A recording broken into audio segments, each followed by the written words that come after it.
Vous savez, mon attirance pour tous les engins qui tirent des flèches, bien, cette année, une nouveauté qui est à peu près sur toutes les lèvres des chasseurs à l'arbalète, c'est la venue d'un nouveau joueur dans l'industrie, produit par la compagnie Excalibur, le fameux modèle Twin Strike. Twin pour deux, qui veut dire que l'arbalète Twin Strike est munie de deux rampes avec deux cordes permettant de tirer deux viretons ou deux petites flèches, une après l'autre.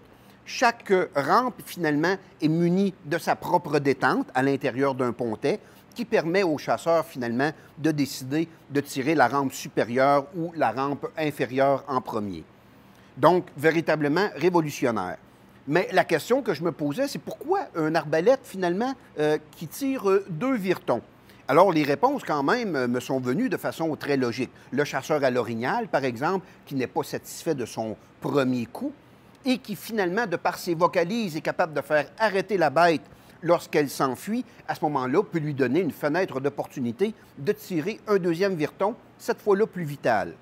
Pour le chasseur de chevreuil, par exemple, si son vireton frappe une branche, une brindille ou dévie légèrement de sa trajectoire, bien, la majorité du temps, le chasseur devait se compromettre par des mouvements dans le but d'armer son arbalète, encore une fois, pour tirer une deuxième flèche. Mais à ce moment-là, il est possible, avec un peu de chance, que le chasseur puisse être en mesure, sans se compromettre, sans véritablement se faire voir de son affût, de tirer un deuxième vireton sur son cerf de Virginie, sans devoir se compromettre par des mouvements un peu amples à réarmer son engin. Donc, deux situations relativement logiques qui font en sorte que le monde des chasseurs à l'arbalète, finalement, est prêt aujourd'hui à recevoir un arbalète de cette dimension-là. Deux rampes, deux flèches.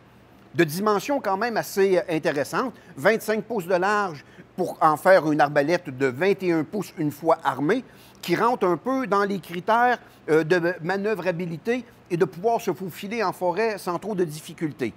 Mais tenez-vous bien, les performances sont quand même impressionnantes. On parle ici de viretons qui vont franchir les bords des 360 pieds à la seconde pour une pression de déclenchement de plus de 350 livres, ce qui en fait une arbalète sur le marché compétitionne avec les plus rapides et les plus performantes.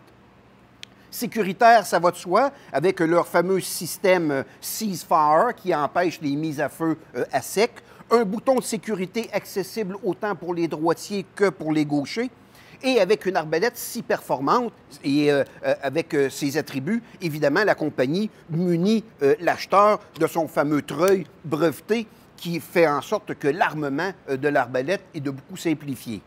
Le modèle de série vient avec un carquois muni de 4 viretons, évidemment, avec les fameuses encoches Rhino qui sont propres au modèle Twin Strike.